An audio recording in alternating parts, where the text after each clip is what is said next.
Hey there, it's AAA Wednesday, which means it's Ask Alyssa Anything Wednesday, where I'm answering your questions about the publishing industry and how to write a better book. Thank you so much to all of you who are keeping the questions flowing in the comments. I love to see it, and I'm so enjoying getting to answer your questions directly, many of which I otherwise wouldn't have gotten to talk about on my channel, so kudos to you. Before we dive in, let's get some housekeeping out of the way. First, if you haven't subscribed already, please hit that subscribe button and join this amazing community of writers and story lovers. 2, hit that like button while you're at it for the YouTube algorithm. And 3, if you haven't already, go down into the description and grab my free story self-assessment resource. If you have a work in progress, this is a worksheet I designed specifically for my YouTube community to help you identify what's working really well in your story and what could be improved on the next draft. I know how hard that can be to see in your own work, so that's why I created this for you. It's also going to sign you up for my newsletter where I give exclusive tips and insights you will not find anywhere on my channel, so you don't want to miss out on those. We have some great questions today, so let's dive right in. First question. Hi Alyssa, can you tell me what the etiquette is when advising other agents once you've received an offer of rep? Do you only let them know if they have your full manuscript, or do you send them an email if you've recently queried them and haven't heard back yet? In my understanding, the etiquette here, if you get an offer of representation from an agent, is to then email all of the agents who still have your query, whether they have asked for the full or partial manuscript or not, and let them know you have received an offer of representation and are able to send them the full manuscript if they would like. What this may do is then bump your query to the top of the inbox of any agent who just hasn't had a chance to review it yet. And then they might also like the premise and the pages and also request the full manuscript. So this can get you into a situation where you have multiple offers of representation, which is a good position for you as an author, because then you can get to know all of the literary agents who are potentially interested in working with you. You can interview them and make sure you're finding the right professional fit. So definitely go ahead and send an update to any agent who has an outstanding query or an outstanding manuscript request and let them know that you have an offer of representation. I wish you all the best in finding a literary agent. Here's the next question. I'm wondering about long-term careers for authors. How often do authors go on to write 2, 3, or more books? I keep finding authors I like who disappear after their first book or 2. Can you talk about what sales numbers an author needs to pull and keep a publisher's interest? Is it possible to stay mid-list and still keep a publisher's interest? Finally, what are options for authors who don't make those sales numbers, such as trying out another age group, genre, or something else? So in my answer, I can definitely speak to my experience working with authors at Penguin Random House. Many of the authors I worked with, we were actually publishing their second or even third or fourth book. And these are authors who you might not necessarily know. They weren't necessarily best-selling authors, though some of them were, but we were still very much invested in their careers and invested in putting out more work by that author. Whenever you sign with a literary agent and ultimately a publisher, it is typically the understanding that you're going to work with that team for the foreseeable future.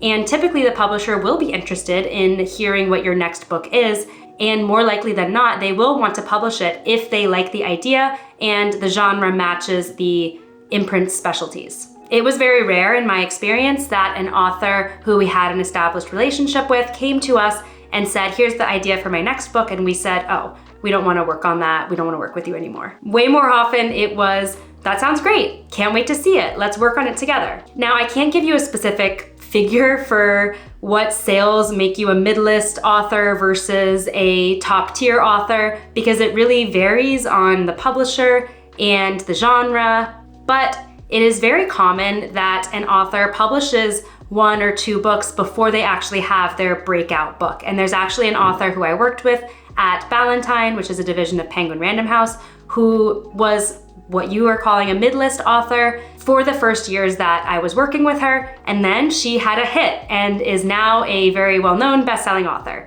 So that absolutely happens. I wouldn't be so concerned about your publisher, and definitely not your literary agent, just suddenly dropping you if you publish a book and it doesn't make a ton of sales. The publishing industry ebbs and flows, it is unpredictable. Everyone who works in the industry understands that. These people invested in you and your career because they believe in your writing. So just come back to that at the end of the day and trust that they do have your best interests and do ultimately want to continue working with you. If something happens where you pivot a genre and you do need to find another publisher, that also happens and can be a path for you. But I really never saw authors just get hung up to dry because they didn't sell a certain amount. I also want to speak to your point about authors publishing 1 or 2 books and then you never seeing them again. It might be the case that they have something in progress and it's just taking a very long time to get it to the point of getting published. Publishing takes years, drafting a book often on its own takes years, and then once it's in production, it takes at least 1 to 2 years. So I would bet that at least some of those authors actually do have something in the works, it just hasn't come out yet. Here's another question. Is it common that after you sign a contract with a small press publisher, they go silent for a month longer, no response to questions? I know nothing of the correct etiquette between writer-publisher or what the timeline typically is. Can you help me understand this? So admittedly, my background would be with big 5 publishing houses, in which case you would have a literary agent as the mediator between you and the publisher. So that's really the benefit of a literary agent. They are your advocate. They are someone that you can lean on in sticky situations if you're not hearing back from your publisher or you're having a miscommunication or a lapse in communication of some kind. But in your case, where you are communicating directly with the publisher, I would say that this does raise some red flags. The publisher, especially after signing a contract, should be responsive to your questions. You should be making a plan for your book launch. And if it's a traditional publisher, you should have received some of your advance, which typically the first payment comes when you sign the contract. I obviously can't speak to your specific situation because I don't understand your contract or the publisher you signed with, but I do know that there are scam publishers out there who ultimately charge authors a fee to get published and might be behaving in some of the manners that you're describing where they're ghosting you, not answering your questions. So I'm gonna leave the links to my videos on publishing scams in the description here, so you can check that out and hopefully your publisher is not falling into one of these traps. Somewhere else to check is the Writer Beware website. They do a lot of blogging about specific publishers and presses who end up scamming authors or who are just not good to authors and are bad to work with. So you can just do a Google search for the publisher name and Writer Beware. And maybe there might be a blog post where other people talk about their experience with this publisher. To that point, if you can talk to anyone else at the publisher, like besides the person who you did the deal with, try to find that person's boss, for instance, or just anyone else on the team who you can contact. And if you do not get a response from them, I would actually look at other authors who have been published by this publisher, reach out to them and see if they have any insight into how this publisher is behaving, because that is definitely not normal. They should be nurturing and responding to you as one of their authors. I hope that your situation gets sorted out. All right, we have time for one more question today. What are your thoughts and/or insider observations regarding Elon Musk's massive Twitter takeover disruption and how it is playing out in the minds of agents and their use of the platform for their manuscript wish lists? Are there rumblings or any other indicators that many may soon jump ship en masse if the Twitter downward spiral continues its trajectory? Great question and very timely here. I think it's important for us all to understand how the Twitter takeover is affecting the publishing industry because, as we know, the publishing industry overall is extremely active on Twitter. It's probably the most active platform for agents, authors, and editors at publishing houses.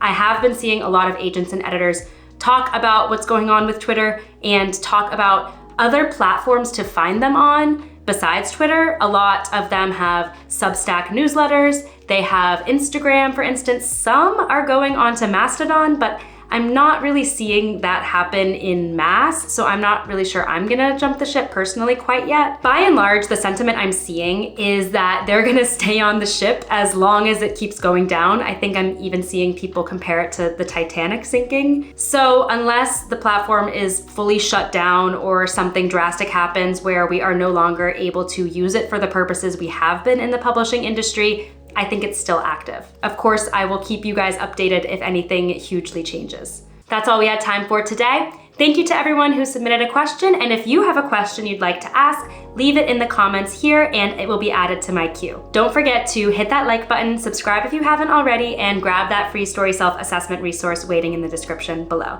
Thanks so much for watching and happy writing.